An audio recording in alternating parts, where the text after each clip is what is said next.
దేవుని యొక్క వాక్యాన్ని మనం ధ్యానం చేద్దాం. కొద్ది నిమిషాలు చేరిన మీరందరూ కూడా దేవుని యొక్క వాక్యంపై దృష్టి నిలపాలని ప్రభు పేరిట మనవి చేస్తున్నాను. విస్తరించి మాట్లాడను, కానీ సమయాన్ని దృష్టిలో ఉంచుకొని ప్రభు యొక్క మాటలు మీదటకు తేవాలని ఆశపడుతున్నాను. బైబిల్ గ్రంథంలో నుండి ఆదికాండము 35వ అధ్యాయము మొదటి 2 వచనాలు చదువుదాం. ఆదికాండము 35వ అధ్యాయము మొదటి 2 వచనాలు, మొదటి 3 వచనం కూడా కలిసి ఉన్నది. మొదటి నుండి 3 వచనాలు చదువుతాను, జాగ్రత్తగా ఆలకించండి. దేవుడు యాకోబుతో, నీవు లేచి బేతేలునకు వెళ్ళి అక్కడ నివసించి నీ సహోదరుడైన ఏశావు ఎదుట నుండి నీవు పారిపోయినప్పుడు నీకు కనబడిన దేవునికి అక్కడ బలిపీఠమును కట్టుమని చెప్పగా. 2 చరణం. యాకోబు తన ఇంటి వారితోనూ తన యొద్దనున్న వారందరితోనూ మీ యొద్దనున్న అన్యదేవతలను పారవేసి మిమ్ముని మీరు శుచిపరుచుకొని మీ వస్త్రములను మార్చుకొనుడి. మనము లేచి బేతేలునకు వెళ్ళుదుము. నా శ్రమ దినమున నాకు ఉత్తరమిచ్చి నేను వెళ్ళిన మార్గమున నాకు తోడయుండిన దేవునికి బలిపీఠం అక్కడ కట్టేదనని చెప్పాను. ఇక్కడ 35వ అధ్యాయము యాకోబు జీవితంలో జరిగిన ఒక సంఘటన గురించి వ్రాయబడి ఉన్నది. మొదట ఈ 2 వచనాల్లో వ్రాయబడిన సమాచారాన్ని మీ ఎదుటికి తెస్తాను, జాగ్రత్తగా వినండి. మొట్టమొదటిగా మొదటి వచనము దేవుడు యాకోబుతో మాట్లాడుతున్నటువంటి మాట వ్రాయబడినది. ఏం మాట్లాడాడు దేవుడు? దేవుడు యాకోబుతో, నీవు లేచి బేతేలుకు వెళ్ళి అక్కడ నివసించి నీ సహోదరుడైన ఏశావు ఎదుట నుండి నీవు పారిపోయినప్పుడు నీకు కనబడిన దేవునికి అక్కడ బలిపీఠము కట్టుమని చెప్పగా. రైట్, ఇలా మనసులో పెట్టుకుందాం. దేవుడు యాకోబుతో మాట్లాడినటువంటి మాట ఏమంటే కనుక, యాకోబు నీవు లేచి నీవు బేతేలునకు వెళ్ళి అక్కడ నివసించి నీ సహోదరుని యొద్ద నుండి నీవు పారిపోయినప్పుడు నీకు కనబడిన దేవునికి ఆ బేతేలు దగ్గర బలిపీఠం కట్టవయ్యా అని అంటున్నాడు. విన్నారు కదా? యాకోబుతో దేవుడు అంటున్నాడు, నీవు లేచి బేతేలుకు వెళ్ళి అక్కడ, ఇదిగో ఆ రోజున నీకు కనబడ్డానే, నీతో మాట్లాడానే, అక్కడ ఆ స్థలము దగ్గర నాకు ఒక బలిపీఠం కట్టు అని ప్రభు యాకోబుతో మాట్లాడుతున్నటువంటి మాట మొదటి వచనం. సో అయితే ఈ 2వ వచనం ఏమంటే గనక, అలా దేవుడు మాట్లాడగా ఇప్పుడు యాకోబు తన ఇంటి వారితో మాట్లాడుతున్నటువంటి మాటలు 2-3 వచనాల్లో వ్రాయబడి ఉన్నాయి. ఇప్పుడు యాకోబు, దేవుడు నువ్వు లేచి బేతేలుకు వెళ్ళి నివసించి అక్కడ బలిపీఠం కట్టమని దేవుడు యాకోబుతో చెప్పగా, ఇప్పుడు యాకోబు ఆ సందర్భాన్ని పురస్కరించుకుని దేవుడు చెప్పిన ఆ మాటను ఆధారం చేసుకుని తన ఇంటి వారితో మాట్లాడుతున్నాడు. ఏం మాట్లాడాడు? జ్ఞాపకం ఉన్నట్టు కొరకే మళ్ళీ ఒకసారి చదువుదాం. 2-3 వచనాల్లో యాకోబు తన ఇంటి వారితోనూ తన యొద్దనున్న వారందరితోనూ మీ యొద్దనున్న అన్యదేవతలు పారవేసి మిమ్మును మీరు శుచిపరచుకొని మీ వస్త్రములను మార్చుకొనండి. మనము లేచి బేతేలునకు వెళ్ళుదుము.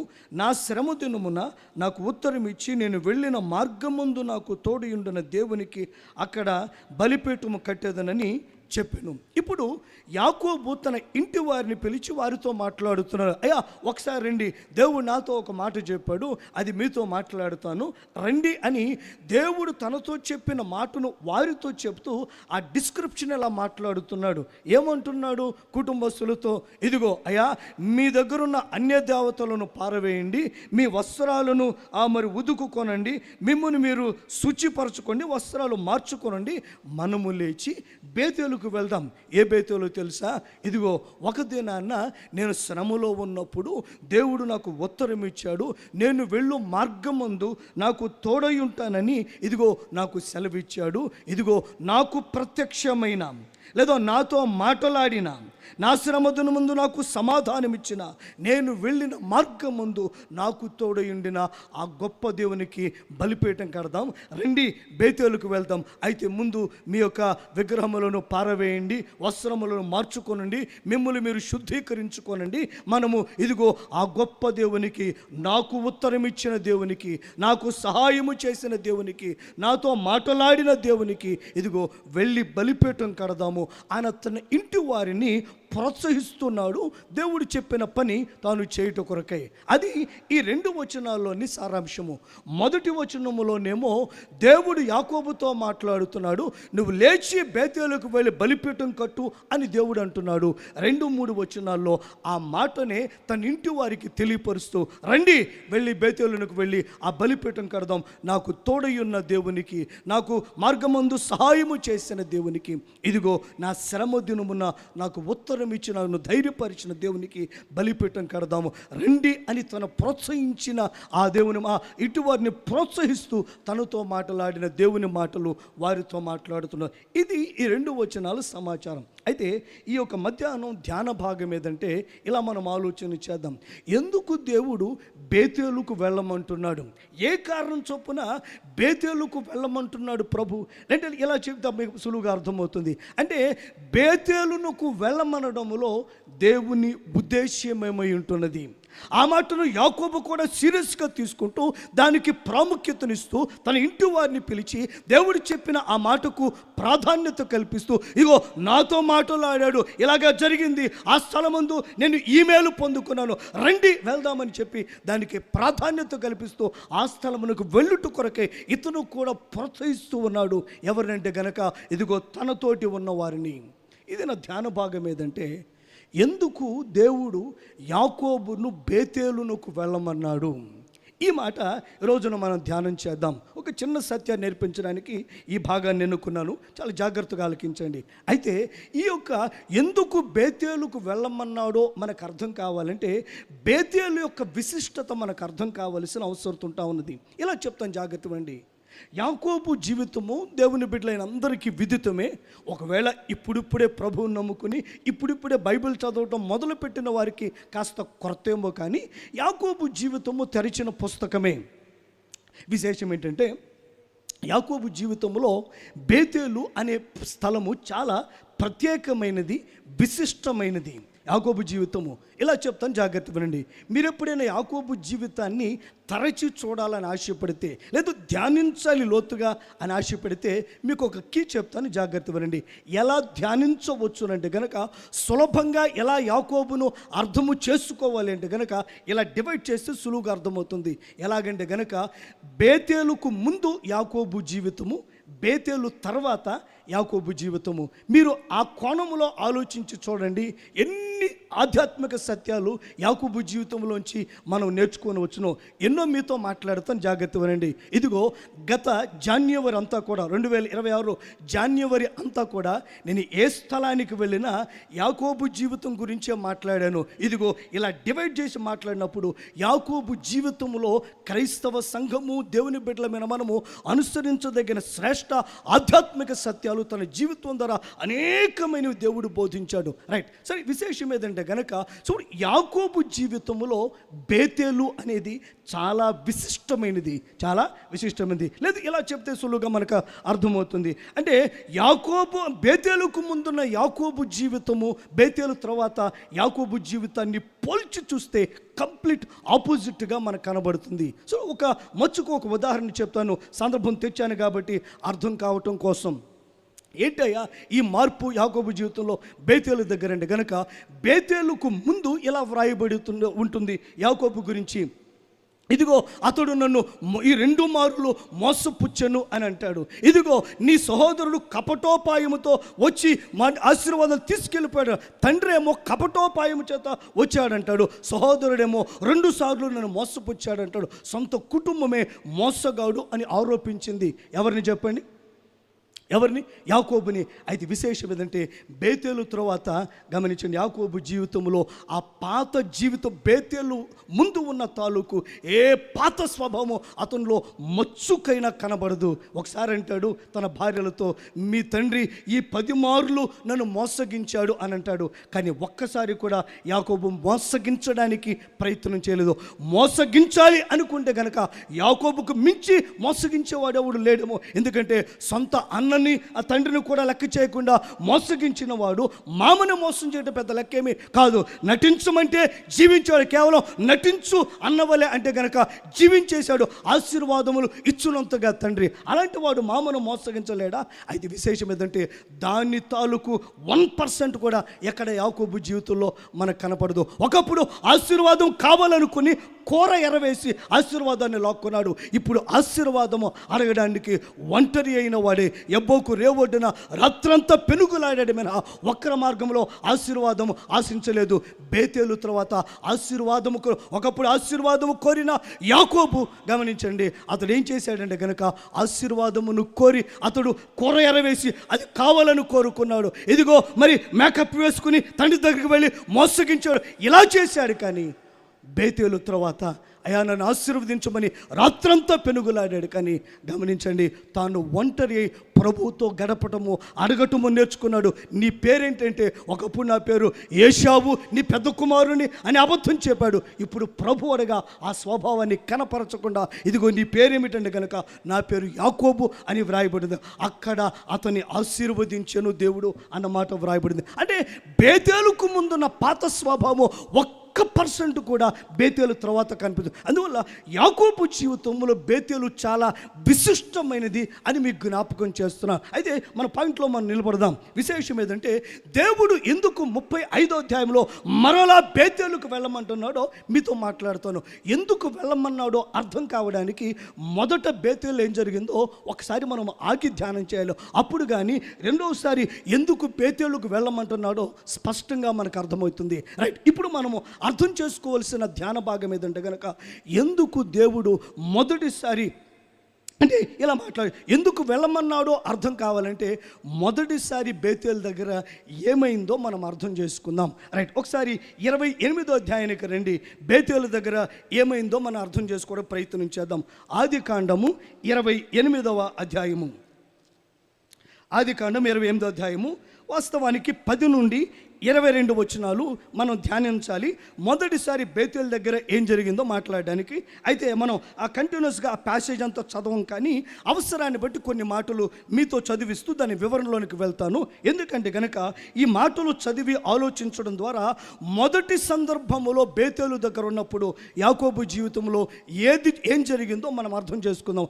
ఈ అర్థం చేసుకోవటం ఎందుకంటే కనుక రెండవసారి ఎందుకు బేతేలుకి వెళ్ళమన్నాడో మనకు అర్థం కావటం కోసం. సో అది అర్థం కావడానికి ఈ మాటలు ధ్యానం చేస్తున్నాం. రైట్, ఇప్పుడు మన విశేషం ఏదంటే కనుక మొదటిసారి బేతేలు దగ్గర ఏం జరిగిందో మీతో మాట్లాడతాను. సో ఒకసారి దీని బ్యాక్గ్రౌండ్ విందాం.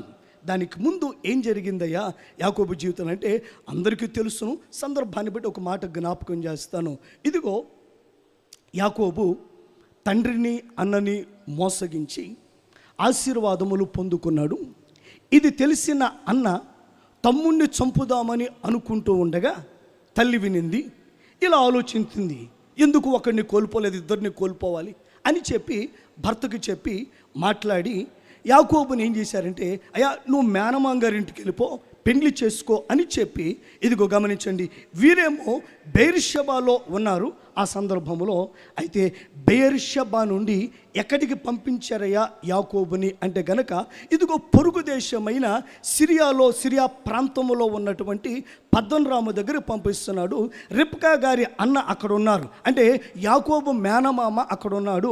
ఆ సిరియాకు ఆ పద్దన్రాముకు వెళ్ళవయ్యా, నువ్వు పెండ్లి చేసుకొని చెప్పి మొదట ఏశావు నుండి తప్పించడానికి ఏం చేశారంటే తల్లిదండ్రులు ఇద్దరు కలిసి మాట్లాడి అక్కడికి పంపించి వేశారు. వాస్తవానికి యాకోబు పారిపోతూ ఉన్నాడు. అన్నకు భయపడి తల్లిదండ్రులు కూడా సహకరించి అతన్ని పంపించి వేశారు.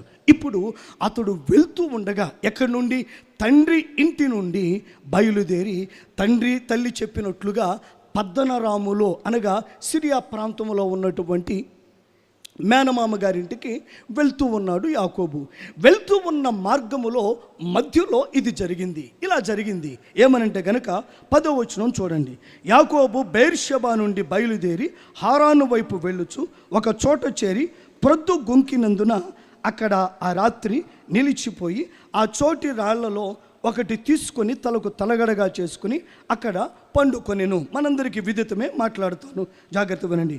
యాకోబు బెయేర్షెబా నుండి బయలుదేరి హారాను వైపు వెళ్ళుచు ఒక చోట చేరి ప్రొద్దుగుంకినందున అక్కడ రాత్రి నిలిచిపోయి ఆ చోటి రాళ్లలో ఒకటి తీసుకొని తనకు తలగడగా చేసుకుని అక్కడ పండుకొన్నాడు. అయితే అక్కడ పండుకున్న తర్వాత అతనికి ఒక కల వచ్చింది. ఏమొచ్చింది చెప్పండి? బేతేలు దగ్గర ఏం జరిగిందయ్యా అంటే కనుక మనం ఒక్క మాటలో తేల్చాలంటే కల వచ్చిందండి అని చెప్పాలి. ఏం చెప్పండి? బేతేలు దగ్గర ఏం జరిగింది? యాకోబు కలగన్నాడు, యాకోబు కల వచ్చింది. అయితే విశేషం ఏదంటే కనుక ఈ కలలో ఏం జరిగిందన్నదే ప్రధానము. ఈ కలలో ఏం జరిగిందన్నదే ప్రధానము. చాలా జాగ్రత్త ఇవ్వండి. ఒక కల వచ్చింది. మొదట కల ఏంటో మీతో మాట్లాడుతాను. What is the dream? ఏంటి ఆ కళ అంటే కనుక జాగ్రత్త ఇవ్వండి. కలలో ఒక నిచ్చెన కనబడింది, భూమి మీద నిలపబడింది. దాని పైకొన ఆకాశం అని ఉంటుంది. దానిపైగా దేవదూతలు ఎక్కి దిగుచూ ఉన్నారు.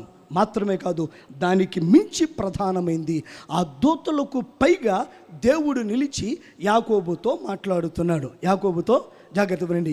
ఏంటయ్యా కళ అంటే గనక కలలో ఒక నిచ్చెన భూమి మీద నిలపబడింది, దాని కొన ఆకాశమునంటుంది, దాని మీద దేవదూతలు ఎక్కుచూ దిగుచున్నారు. ఆ దూతలకు పైగా దేవుడు నిలిచి యాకోబుతో మాట్లాడుతున్నాడు. జాగ్రత్త వినాలి. మీకు అర్థం కావటం కోసం దేవుడు మాట్లాడిన మాటలను 3 భాగాలుగా విభజించి మాట్లాడుతాను. దేవుడు ఏం మాట్లాడాడో మీతో చెప్తాను, వినండి. మొదట టైటిల్స్ చెప్తాను, తర్వాత మీరు ఆ టైటిల్స్ బట్టి మనం మాట్లాడే ప్రయత్నం చేద్దాం. మొదట దేవుడు మాట్లాడిన మాటలు 3 మాటలు. ఒకటి స్థలం గురించి మాట్లాడాడు, గుర్తుపెట్టుకోవాలి మీరు. రెండవది సంతానము గురించి మాట్లాడాడు.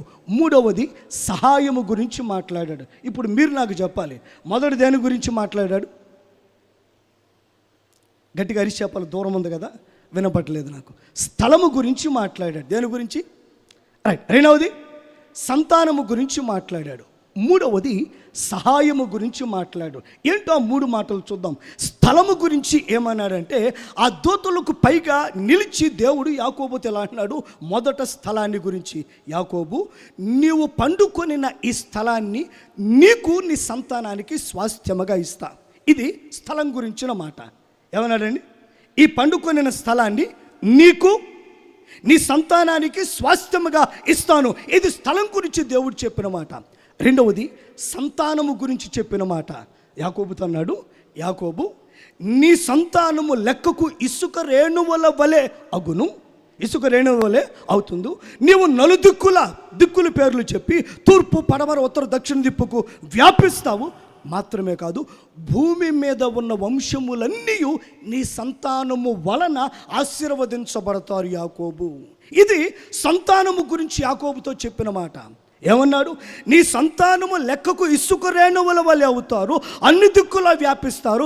నీ సంతానము వలన భూమి మీద వంశములన్నీ ఆశీర్వదించబడతాయి అని సంతానం గురించి చెప్పాడు. నెంబర్ 3, మూడవది సహాయము గురించి చెప్పాడు. ఏమిటంటే సహాయం గురించి, యాకోబు నీవు వెళ్ళు ప్రతి స్థలానికి నేను నీతో వస్తా, నేను వెనక్కి తీసుకుని వస్తాను అని దేవుడు చెప్పాడు. ఆ మాటలు ఇప్పుడు చదువుదాం మనకు అర్థమయ్యేటట్లుగా. మొదట స్థలం గురించి ఏం చెప్పాడు? 13వ వచనం చూడండి. మరియు యెహోవా దానికి పైగా నిలిచి, నేను నీ తండ్రి అబ్రహాము దేవుడను ఇస్సాకు దేవుడని యెహోవాను, నీవు పండుకొని ఉన్న ఈ భూమిని నీకు నీ సంతానమునకు ఇచ్చెదను. స్థలము గురించిన దేవుని మాట. 14వ వచనమేమో సంతానం గురించి దేవుని మాట. నీ సంతానము భూమి మీద లెక్కకు ఇసుకరేణువుల అగును. నీవు పడమటి తట్టుకు, తూర్పు తట్టుకు, ఉత్తరపు తట్టుకు, దక్షిణ తిట్టుపులు వ్యాపించదువు. భూమి యొక్క వంశములన్నీ నీ మూలముగా, నీ సంతానం మూలముగా ఆశీర్వదింపబడును. ఇది సంతానం గురించిన వాగ్దానం. మూడవది సహాయము గురించి. ఇదిగో నేను నీకు తోడయుండి నీవు వెళ్ళు ప్రతి స్థలమందు నిన్ను కాపాడుచు ఈ దేశమునకు నిన్ను మరలా రప్పించదను. నేను నీతో చెప్పినది నెరవేర్చు వరకు నిన్ను విడువను, ఇదిగో ఇలా సహాయపడతానని చెప్పాడు. సో ఇప్పుడు దేవుడు యాకోబుతో చెప్పిన మాటలు మనకు గుర్తుండిపోయినాయి. వేటి గురించి మాట్లాడాడు? స్థలము గురించి, రెండవది సంతానము గురించి, మూడవది ఈ దూరం కొంచెం నన్ను ఇబ్బంది పెడతా ఉంది, ఎందుకంటే మీ సమాధానం వినాలని ఆశపడతా ఉన్నా. అది నాకు మీరు చెప్తున్నారు కానీ వినపడడం లేదు. But anyway, let's continue. Right. So ఈ 3 మాటలు కూడా దేవుడు ఏం చేశాడంటే కనుక యాకోబుతో మాట్లాడాడు. సులభంగా గుర్తుండడానికి పేర్లు పెట్టాలండి, అంతమించి ఏం లేదు. రైట్. ఇప్పుడు విశేషం ఏదంటే కనుక జాగ్రత్తగా ఆలకించండి. యాకోబుతో దేవుడు ఈ 3 విషయాలు మాట్లాడగా యాకోబు కూడా 3 రకాలుగా స్పందించాడు. ఏం చెప్పండి? లేదా 3 పనులు చేశాడు. దేవుడేమో 3 విషయాల గురించి యాకోబుతో మాట్లాడగా యాకోబు 3 క్రియల ద్వారా స్పందించాడు. లేదా యాకోబు 3 క్రియలు చేశాడు. ఎప్పుడు దేవుడు ఈ 3 విషయాల గురించి సూటిగా యాకోబుతో మాట్లాడగా యాకోబు చేసిన 3 పనులు ఇలా చెప్దాం. దేవుడు మాట్లాడిన 3 మాటలు, యాకోబు చేసిన 3 క్రియలు అందాం. యాకోబు చేసిన 3 క్రియలు, ఆ క్రియల పేర్లు కూడా చెప్తాను, జాగ్రత్త వినండి. మొదటిది సన్నిధి, రెండవది సహవాసం, మూడవది సమర్పణ. ఊరికే ప్రాస కలవాలని పెట్టలే, పేర్లు ఒకవేళ సెట్ అయిపోతే మీకు నచ్చిన మంచి పేరు పెట్టండి. సో యాకోబు చేసిన 3 పేర్లకు నేను ఈ పేర్లు పెడుతున్నాను. ఏంటా క్రియలు అంటే కనుక మొదటిది సన్నిధి, రెండవది సహవాసము, మూడవది సమర్పణ. ఈ పేర్లు పెట్టుకుంటే యాకోబు ఎలా స్పందించాడో, లేదా యాకోబు దేవుడు మాట్లాడగా యాకోబు చేసిన 3 క్రియలు మన జ్ఞాపకం ఉంటాయి.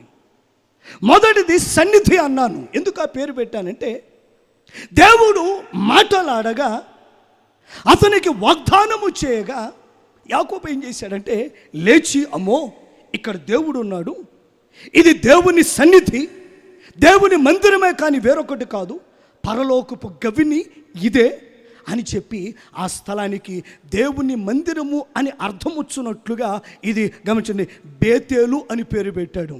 అక్కడ వ్రాయబడి ఉన్నది మొదట ఆ ప్రాంతము పేరు లూజు. అయితే ఆ లూజులో దేవుడు కనబడిన ఆ ప్రాంతానికి యాకోబు దేవుని మందిరము అని అర్థం వచ్చినట్లుగా బేతేలు అని పేరు పెట్టాడు. దానికి నేను సా కలవాలని ఏం చేశానంటే సన్నిధి అన్నాను. అంటే దేవుని సన్నిధిని గుర్తించాడు. దేవుడు మాట్లాడాడు, దేవుడి స్థలమందు ఉన్నాడు, ఇది భయంకరము, ఇదిగో ఇది దేవుని మందిరమే కానీ వేరొకటి కాదు, దేవుని పరలోకపు గవిని ఇదే అని దేవుని సన్నిధిని గుర్తించి, దేవుని మాట్లాడిన ఆ స్థలమును గుర్తించి, అమ్మో ఇది దేవుని సన్నిధి, దేవుని మందిరం అని చెప్పి ఆ స్థలాన్ని గుర్తించాడు. దేవుడు మాట్లాడిన స్థలము గమనించండి, దేవుడు సంధించిన స్థలాన్ని గుర్తించి ఇది దేవుని సన్నిధి అన్నాడు. ఇది దేవుడు మాట్లాడిన స్థలాన్ని గుర్తించాడు, దేవుడు మాట్లాడిన ఆ ప్రత్యేకతను గుర్తించాడు, దానికి విలువనిచ్చాడు. యాకోబుకు ఒక అలవాటు ఉంది, అవన్నీ ధ్యానించడానికి మనకు సమయం లేదు, కానీ గుర్తొచ్చినప్పుడు ఒక విషయం మీతో మాట్లాడుతూ ఉంటాను. మీతో ముందే చెప్పాను, జనవరి అంతా యాకోబు గురించే మాట్లాడుతూ వచ్చాను. చాలా విషయాలు ప్రభు మాట్లాడాడు. అది ఒక విషయం ఏదంటే కనుక తన జీవితంలో ఏది జరిగినా లేదు దేవుని వద్ద నుంచి ఏ మేలు పొందుకున్నా ఆ స్థలాన్ని గుర్తించటం, అక్కడ ఒక బలిపీఠం కట్టడం, మర్చిపోకుండా నిమిత్తమై దానికి ఒక పేరు పెట్టడం యాకోబుకు అలవాటు. మళ్ళీ చెప్తున్నాను, దేవుడు యాకోబు జీవితంలో ఏ మేలు చేసినా ఆ స్థలానికి ఒక గుర్తింపునివ్వటం, మరచిపోకుండా నిమిత్తమై అక్కడ ఒక బలిపీఠం కట్టడం, దానికి ఒక పేరు పెట్టడం యాకోబుకు ఆనవాయితీ. యాకోబు జీవితం అంతా అది కనబడుతుంది. ఒకవేళ దాని గురించి ప్రత్యేకంగా మాట్లాడంటే ఒక పూటంతా మాట్లాడవచ్చు. యాకోబు ఎలాగా ఆ స్థలాలు గుర్తించి దేవునికి మహిమ ఆపాదించినట్లుగా బలిపీఠములు కట్టి వాటికి పేర్లు పెట్టాడు. సరే, విశేషం ఏదంటే కనుక మొదట ఆ దేవుని సన్నిధిని యాకోబు గుర్తించాడు.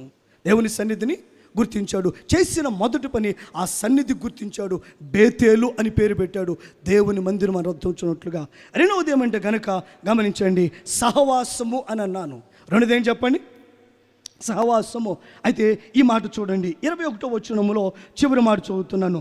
నాకు దయచేసిన ఎడల యెహోవా నాకు దేవుడయ్యుండును అని అంటున్నారు. ఇక్కడ యాకోబు చెప్తున్న మాట, అయ్యా నీవే నా దేవుడువు. క్లుప్తంగా తేల్చేయాలంటే గనక, అయ్యా ఇక మీదట నీవే నా దేవుడువు, నీతో సహవాసం చేస్తాను అని అంటున్నాడు. కాబట్టి తన పై మాటలు కొన్ని మాటలు వ్రాయబడి ఉన్నాయి. సందర్భాన్ని ఉద్దేశించి అంటున్నాడు, అయ్యా నువ్వు నాకు తోడై ఉంటే, నాకు ఆహారం ఇస్తే, నాతో మాట్లాడితే, నన్ను ధైర్యపరిస్తే, నాతో ఉంటే ఇక మీదట. అయితే విశేషం ఏంటంటే ద కమిట్మెంట్ ఆఫ్ జేకబ్, అంటే యాకోబు యొక్క ఈ యొక్క సమర్పణ చాలా ప్రత్యేకమైంది. ఇక మీదట నీవే నా దేవుడువు.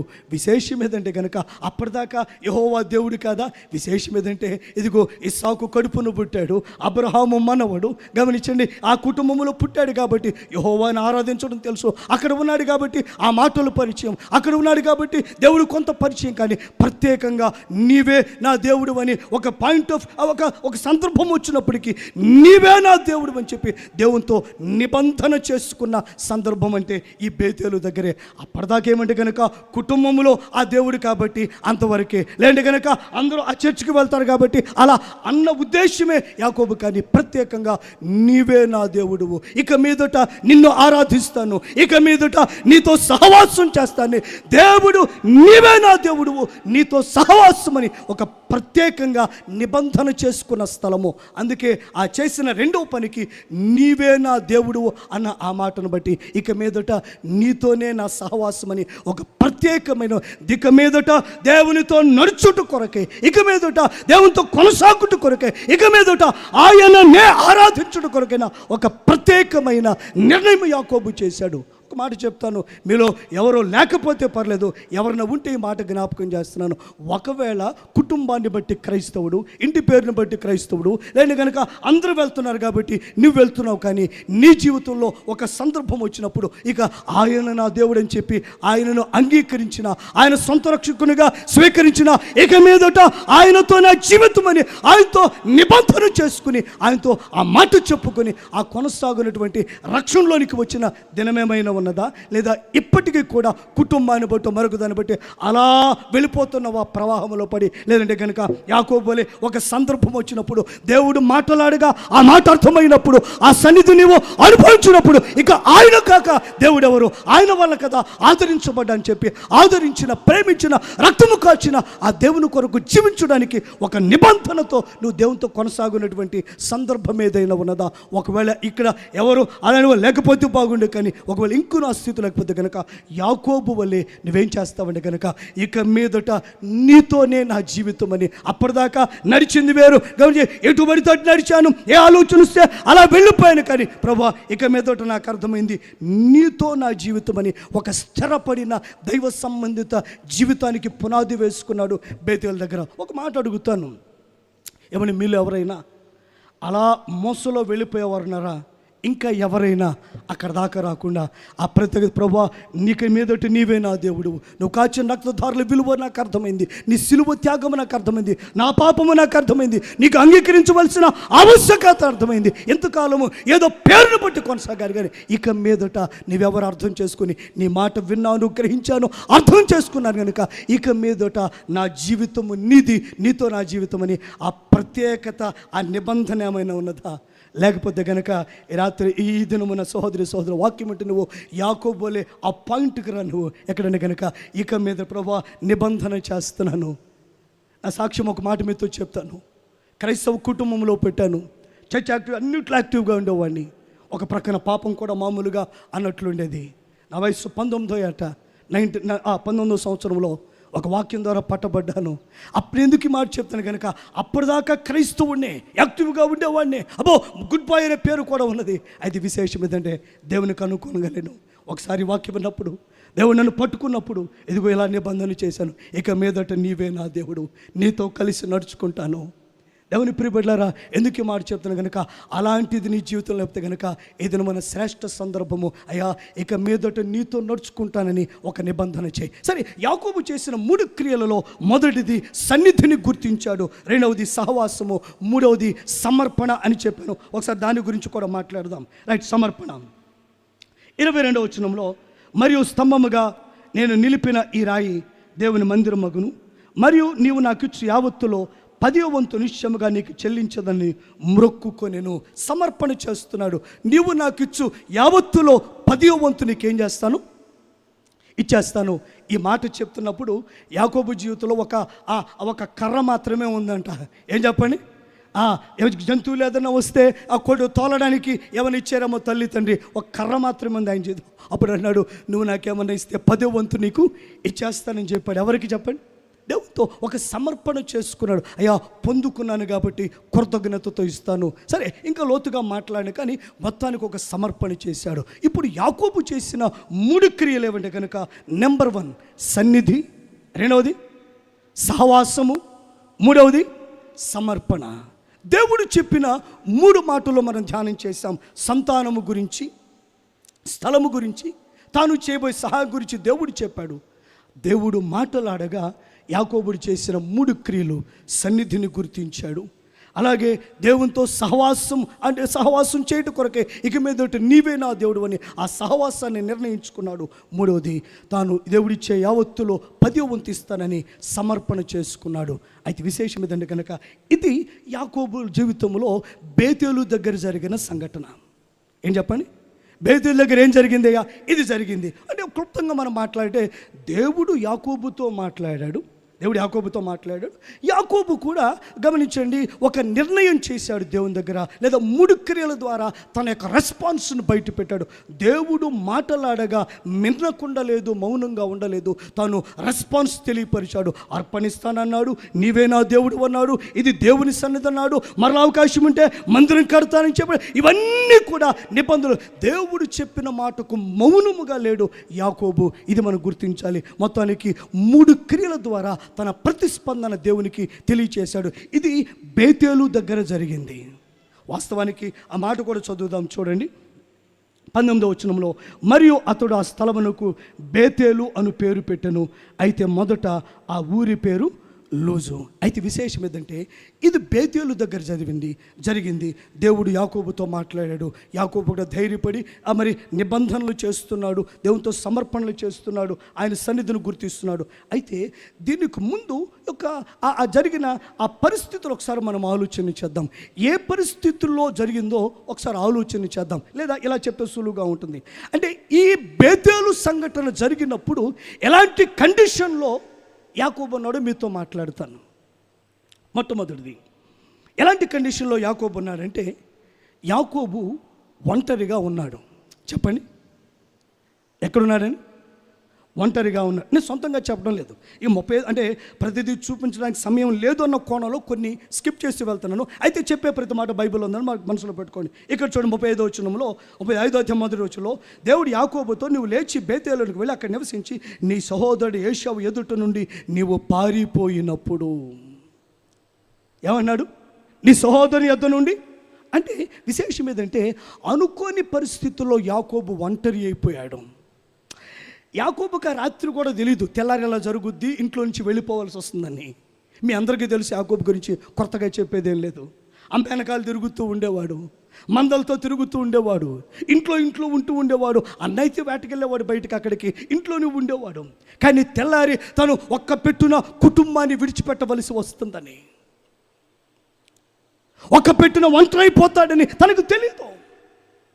అడవుల వెంట ఒంటరిగా ప్రయాణించేస్తా ఆ రాత్రి కూడా యాకోబుకి తెలియదు. అనుకోని పరిస్థితుల్లో ఒంటరి అయిపోయాడు. తల్లిదండ్రులకు దూరంగా, సోదరునికి దూరంగా. అందుకే దేవుడు అన్నాడు, నీ సహోదరుని ఎదుట నుండి నువ్వు పారిపోయినప్పుడు. అనుకోకుండా ఒంటరి అయిపోయాడు. 2వది ప్రాణభయం. 2వది ఏం చెప్పండి? ప్రాణభయం. ఎందుచేత? 2 కారణాల చేత. ఒకటి, సహోదరు పారిపోయింది, అన్న చంపుతాడని, సహోదరుని బట్టి ప్రాణభయం. 2వది, క్రూర మృగాలను బట్టి, అరణ్య ప్రాంతం కాబట్టి ప్రాణభయంతో ఉన్నాడు. 3వది, అగమ్య గోచరమైన భవిష్యత్తు. ఏం చేయాలో తెలీదు. అమ్మా నాన్న వెళ్ళమన్నారు, ముందు పారిపోయే పరిస్థితి కాబట్టి మొత్తానికి పారిపోయాడు. ఎంతకాలం ఉండాలి? ఎవరిని పెళ్లి చేసుకోవాలి? ఏం చేయాలి? ఎక్కడ తినాలి? ఏమో తెలీదు. ఆ రాత్రి ఇవన్నీ ప్లాన్లెస్ థింగ్స్, ఏమీ తెలియదు యాకోబు జీవితంలో. సో యాకోబు ఉన్న కండిషన్ ఏంటంటే, తాను ఒంటరి అయిపోయాడు. అనుకోని పరిస్థితుల్లో అకస్మాత్తుగా ఒంటరి అయిపోయాడు.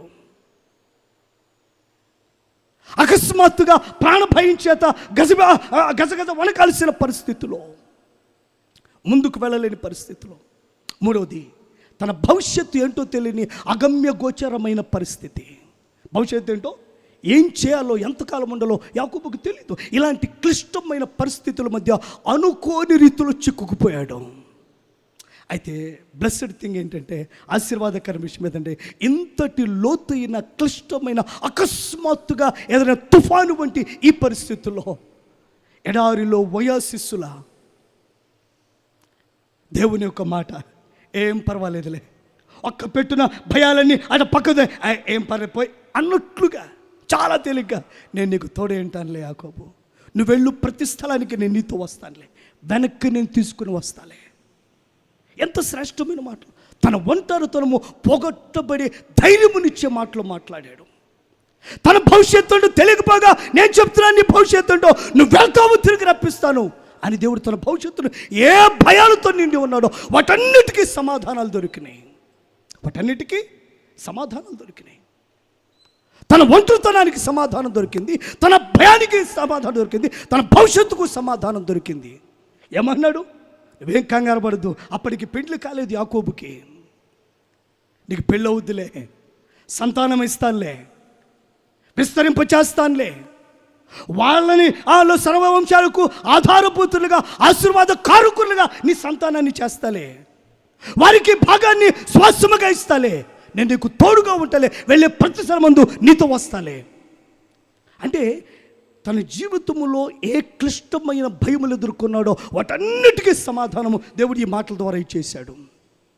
సో ఇప్పుడు యాకోబు ధైర్యపరచబడ్డాడు, బలపరచబడ్డాడు దేవుని వాక్కుల ద్వారా, దేవుని వాగ్దానముల ద్వారా. ఒంటరితనం పోగొట్టబడి, ప్రాణభయం తొలగించబడి, తనకు జీవితానికి ఒక భరోసా దొరికి, ఆదరణ దొరికి, ధైర్యముతో ముందు కొనసాగలిగిన ఒక కృప యాకోబు పొందుకున్నాడు. సో యాకోబు బేతేలు దగ్గర యాకోబు బలపరచబడ్డాడు, ధైర్యపరచబడ్డాడు, వాగ్దానములు చేయబడ్డాడు, ఒంటరితనం పోగొట్టబడ్డాడు, జీవితానికి భరోసా దొరికింది, కోరుకున్నవన్నీ బేతేలు దగ్గర దొరికినాయి. అప్పటికి ఏ భయాల చేత నింపబడ్డాడో ఆ భయములన్నిటికీ సమాధానం దొరికింది. దేవుడు బేతేలు దగ్గర కలలో అతన్ని దర్శించి అన్ని వివరంగా మాట్లాడాడు. ఏది మర్మయుక్తంగా మాట్లాడలేదు, అన్నిటి గురించి. భయపడుతున్నావా, సంగతి ఏంటని, ఏం పర్లేదు, నేను నీతో ఉంటాను, వెళ్ళొస్తాను, ఒక భుజం తట్టినట్లుగా. బాగా భయంలో ఉంటే కనుక నేను లేనా అని అన్నట్లుగా ఒక చక్కని భరోసా, ధైర్యము యాకోబుకు బేతేలు దగ్గర దొరికింది. రైట్, ఇది బేతేలు దగ్గర జరిగింది. సో ఆ రోజు ఏం చేశాడు మనం చూసాం.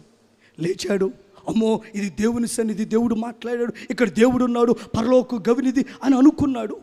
అయ్యా ఇక మీదటి నీవేనా దేవుడు అన్నాడు. నా దశం భాగం ఇచ్చేస్తానయ్యా అనుకున్నాడు. ఇవన్నీ చేసి ముందు కొనసాగాడు. రైట్, ఇప్పుడు ప్రధానమైన విషయం చాలా జాగ్రత్తగా వినండి. 10 more minutes, 10 నిమిషాలు ఇంకా ముగిస్తాం, ప్రయత్నం చేస్తాను. జాగ్రత్తగా మాట ఆలకించండి. విశేషం ఏంటంటే, వెళ్ళాడు, పారిపోయాడు కదా, వెళ్ళాడు. అక్కడ 20 ఏళ్ళు ఉన్నాడు. ఎన్ని సంవత్సరాలని అందరికీ తెలుసు. ఎన్ని సంవత్సరాలు? 20 years ఉన్నాడు. ఈ 20 ఏళ్లలో జరిగిన సంఘటనలు క్లుప్తంగా మెదుడికి తెస్తాను. 2 పెళ్ళిళ్ళు చేసుకున్నాడు, 12 మంది పిల్లలను కన్నాడు, మామ అసూయపడేంత ఆస్తిని సంపాదించాడు. ప్రధాన ఘట్టాలు ఏమండి? 2 marriages, 12 children. మామ కూడా అసూయపడేటువంటి ఆస్తిని సంపాదించాడు. మామే ముఖం మార్చాడంట. ఎవరిని చూసి? అల్లుడిని చూసి. ఎందుకు?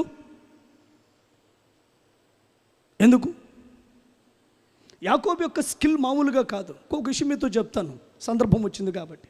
ఎంతటి స్కిల్ఫుల్లో మీతో మాట్లాడుతాను. ఈరోజు కూడా యాకోబు వంటి వెటర్నరీ డాక్టర్ మనకు కనపడ్డ భూమి మీద. తెలుసా మీకు ఆ విషయం? ఎందుకు? ఇది పుడితే ఇది పుట్టింది అనుకుంటాం అంతే, కానీ ఎట్టా పుట్టాలో కూడా నిర్ణయించి పుట్టించగలడు యాకోబు. చార్లు కావాలంటే చార్లు పుట్టిస్తాడు, మచ్చలు కావాలంటే, నాకు తెలిసి అలాంటి డాక్టర్ భూమి మీద ఇంతవరకు కనపడలా. పుట్టిన తర్వాత మచ్చల్లోనే అనుకుంటారు, పుట్టిన తర్వాత చార్లు, పుట్టిన తర్వాత ప్లెయిన్ అనుకుంటారు ఎవరు ఇప్పుడు. కానీ యాకోబు అట్లా కాదు. Is more than that. చార్లు కావాలంటే చార్లు పుట్టిస్తాడు, మచ్చలు కావాలంటే మళ్ళీ ప్లెయిన్ కావాలంటే ప్లెయిన్ కూడా పుట్టిస్తాడు. అన్ని సూత్రాలు ఉన్నాయి. ఎవరు? యాకోబు దగ్గర. మరి ఇంకే మొత్తానికి దేవుడిచ్చిన కృప. అది విషయం ఏదంటే మనమైతే సూపర్ అని కాలరాగా రాస్తాం, కానీ విషయం యాకోబు అంటాడు, మీ నాన్న మోసం చేసిన దేవుడు నన్ను వదిలిపెట్టలేదులే, ఇవన్నీ ఇచ్చాడు అంటాడు. యాకోబు గొప్పతనం చాలా గొప్పది. ఈ మహిమ దేవుడికి ఆరోపిస్తాడు, అది వేరే విషయం. రైట్, ఇప్పుడు మన సందర్భంలోకి మనం నిలబడదాం. మ్యాటర్ ఏంటంటే, ఇప్పుడు యాకోబు వెళ్ళాడు, 20 సంవత్సరాలు అన్నాడు. 20 సంవత్సరాలు జరిగిన సంఘటనలు అవి, 20 సంవత్సరాలు జరిగిన సంఘటనలు అవి. ఇప్పుడు ఒక రోజున దేవుడు అకస్మాత్తుగా చెప్పాడు, 20 సంవత్సరాలు అయిపోయిన తర్వాత, యాకోబు నీ తండ్రి ఇంటికి వెళ్ళిపో అన్నాడు.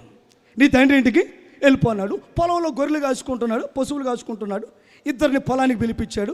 అమ్మా దేవుడు చెప్పాడు మా ఇంటికి వెళ్ళిపోమన్నాడు, రండి వెళ్ళిపోదామంటే, ఇంకా మా తండ్రి ఉంది వచ్చేస్తాం మీతో అన్నారు. మొత్తానికి పొలంలో బయలుదేరి వచ్చేస్తున్నారు. ఇప్పుడు మార్గ మధ్యంలో ఇప్పుడు ఆ పద్దనరాము సిరియా నుండి దేవుడు చెప్పిన మాట ప్రకారము యాకోబు తన 2 భార్యలను తర్వాత అందరిని వెంట పెట్టుకుని వస్తున్నాడు. ఆ మాటలు ఒకసారి మనం చూద్దాం. చూడండి, 32వ అధ్యాయము, 30 I believe it is in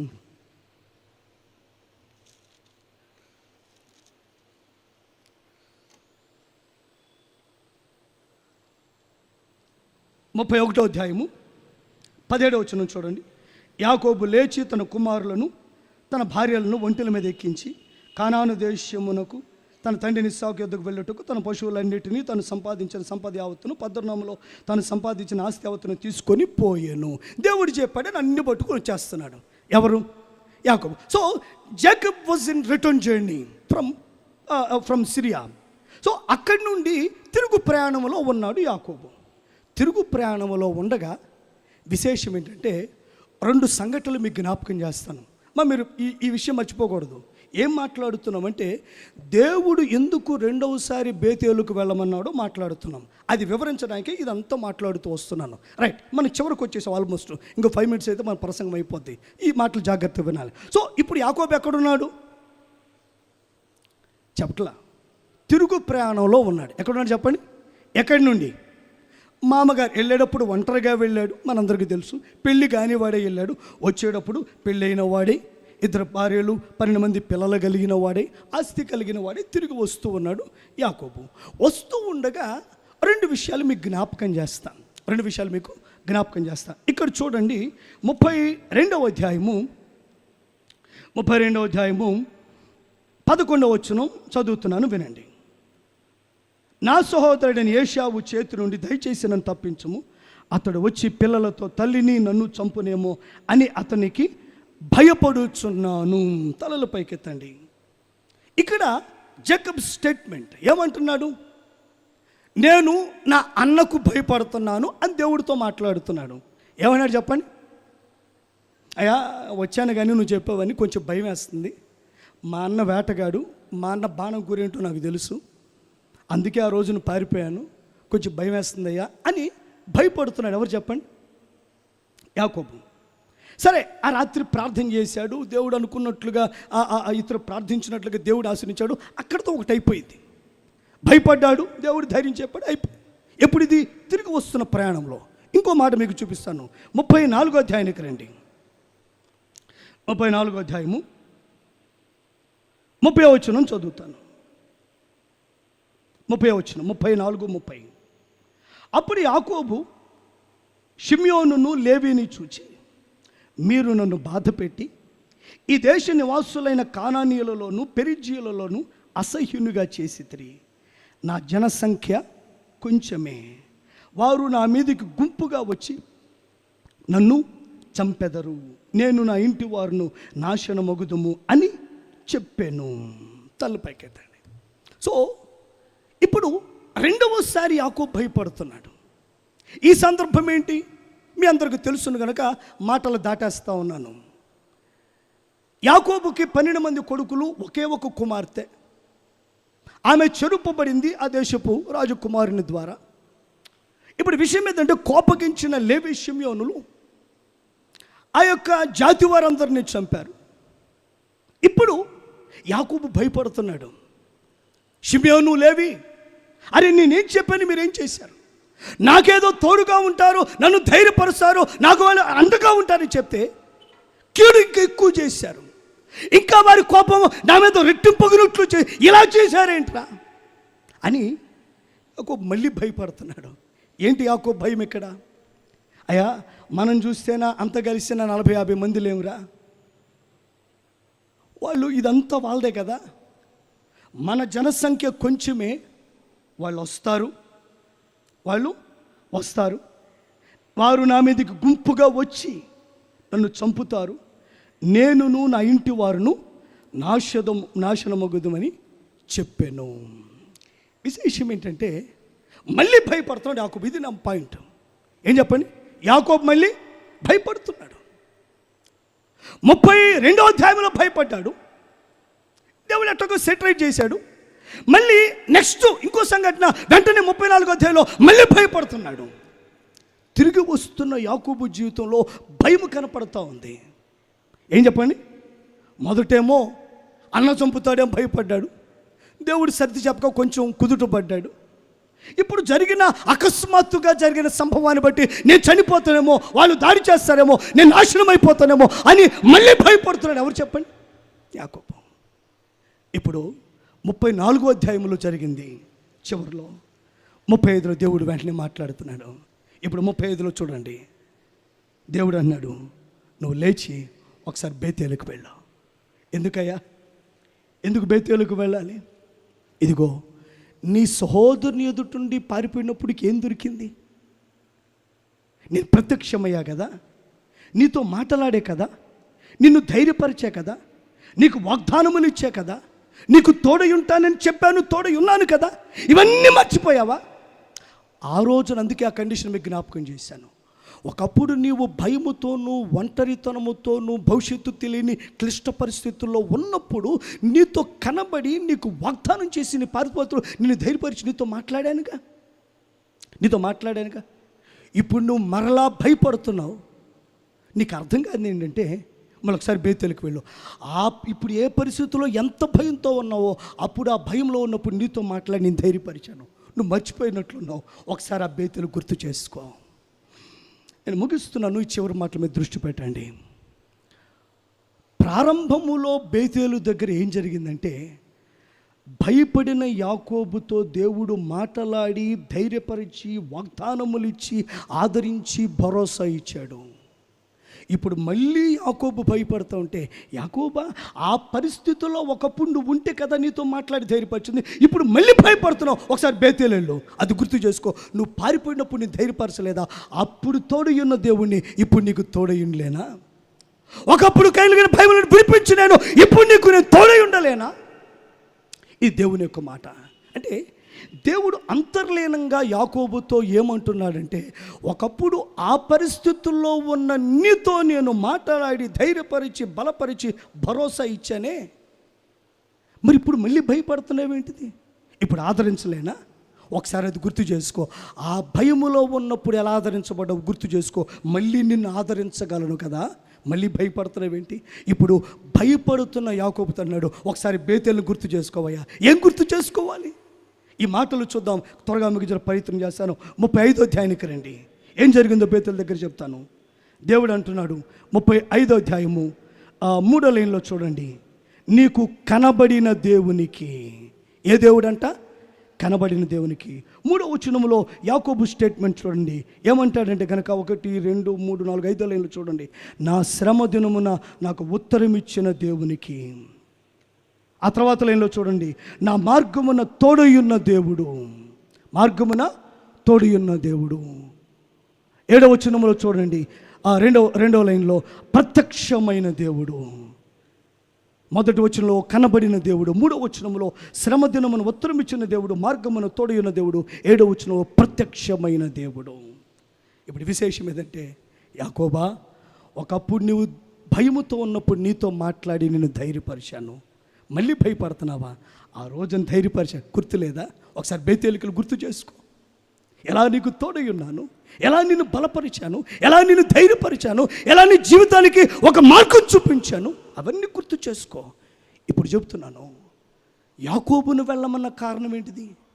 ఒకప్పుడు భయములో ఉన్నప్పుడు ఆదరించబడినటువంటి యాకోబు మళ్ళీ భయపడుతున్నగా దేవుడు అన్నాడు, ఏమైనా ఒకప్పుడు ఈ భయములో ఉంటేగా ఆదరించబడ్డావు, మర్చిపోయినట్లున్నావు. ఒకసారి గుర్తు చేసుకో, ఎలా ఆదరించబడ్డావో, ఎలా ధైర్యపరచబడ్డావో, ఎలా కృప చూపబడ్డావో, ఎలా భరోసా ఇవ్వబడ్డావో, ఎలా మార్గము సూచించబడి బోధించబడి, అవన్నీ గుర్తు చేసుకోవయ్యా. ఒకసారి బేతేలుకి వెళ్ళు, అవన్నీ గుర్తొస్తాయి. నువ్వు పారిపోయావు కదా, నీకు కనబడి ప్రత్యక్షపరచబడి నీతో మాట్లాడలేదా?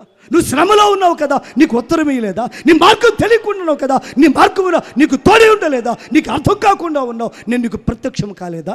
ఇవన్నీ మర్చిపోయావు. మళ్ళీ ఒకసారి బేతేలుకు వెళ్ళావు. దేవుని బిడ్డలారా, యాకోబును గురించి మనం నేర్చుకున్నాం. రోజున మన గురించి ఒక మాట చెప్పి నేను ముగించడానికి ప్రయత్నం చేస్తాను. Last words. మనం కూడా చాలాసార్లు ఎలాంటి భయాల్లో ఉంటాం, అనుకోని కొన్ని భయాలు, ఊహించని భయాలు. ఇక్కడ యాకోబు ముందేం జరగబోతుందో, ఎవరు వస్తారో, రోజున మనకు కూడా కొన్ని భయాలు ఉన్నాయి.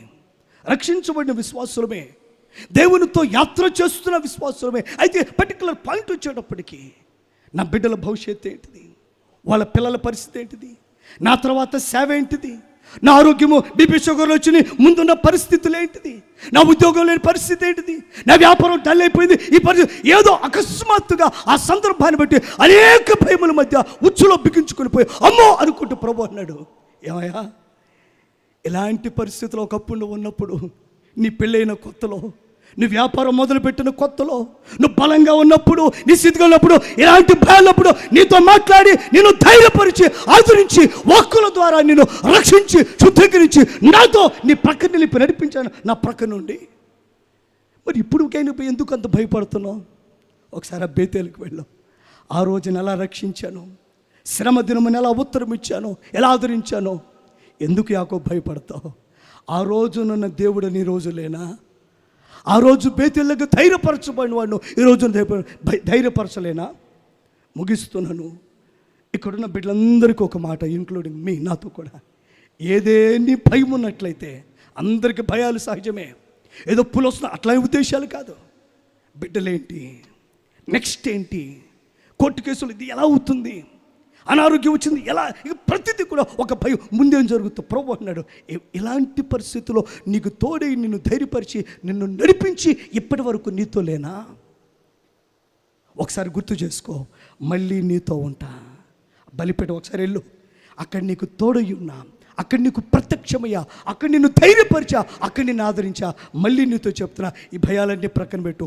భయములో ఉన్న యాకోబుతో తాను తోడుయుండి సమాధానం ఇచ్చిన దాన్ని జ్ఞాపకం చేస్తున్నాడు. ఇక మీదట భయపడకుండా నిమిత్తమే ఆ రోజునున్న దేవుడును ఈ రోజున ఉన్నానని చెప్పి ధైర్యపరిచాడు. ఈ రోజున ఏ విధములైన ఫ్యూచర్ ఫియర్స్ మనలో ఉంటే గనక ప్రభు మాట్లాడుతున్నాం. ఒకసారి బేతేలుకి వెళ్ళు. ఆ రోజున ప్రత్యక్షమై నీతో మాట్లాడాను, ఇక మీదట కూడా నీకు తోడై ఉంటాను. బలిపేటం కట్టు. ఇప్పుడు యాకోబు ధైర్యం వచ్చేసింది. అవునవును, యాకోబు అన్నాడు, అవును నేను ఉత్తరం ఇవ్వబడ్డాను, నేను ప్రత్యక్షపరచబడ్డాను, నా మార్గంలో తోడై దేవుడు తోడు సంపాదించుకు ఇవన్నీ జరిగినాయి. దేవుడు చెప్తే కానీ గుర్తురాలా. అవును ప్రభా, ఆ బేతేలు దగ్గర ఇవన్నీ జరిగినాయి. గుర్తు చేసుకున్నాడు, వెళ్ళి బలిపీఠం కట్టాడు, ధైర్యంతో ముందు కొనసాగాడు. ఏ భయము చేతనైనా ఉన్నాయండి, భయముతో ఉన్న యాకోబుతో మాట్లాడాడు. ఏం పర్వాలేదు, మళ్ళీ ఒకసారి బయటికి వెళ్ళు, అవన్నీ గుర్తు చేసుకున్నాడు. ఈరోజు మనతో అన్నాడు, ఆ దినమున తోడయుండి భరోసా వచ్చింది, నీతో మాట్లాడుతున్నాను, ఇప్పటికీ నీతో ఉండువాడను, అంతము వరకు నడిపించువాడను. చివరి మాట, ముదిమి వచ్చు వరకు ఎత్తుకునేవాడను నేనే. ప్రార్థన చేద్దాం. పరిశుద్ధుడా, ప్రేమ కలిగిన తండ్రి, విన్న వాక్యం మా వెనుకల్లో దీవించండి, ఇదందరికీ ఆశీర్వాదకరంగా ఉంచమని మీ మాటల ద్వారా మమ్మల్ని ధైర్యపరిచారు. భయములో ఉన్న యాకోబుతో మాట్లాడిన మాట మందరికి మార్గదర్శకమయ్యా. మరొకసారి బేతేలుకు వెళ్తూ కృప దయచేయమని యేసు నామములో అడిగి వేడుచున్నాము తండ్రి.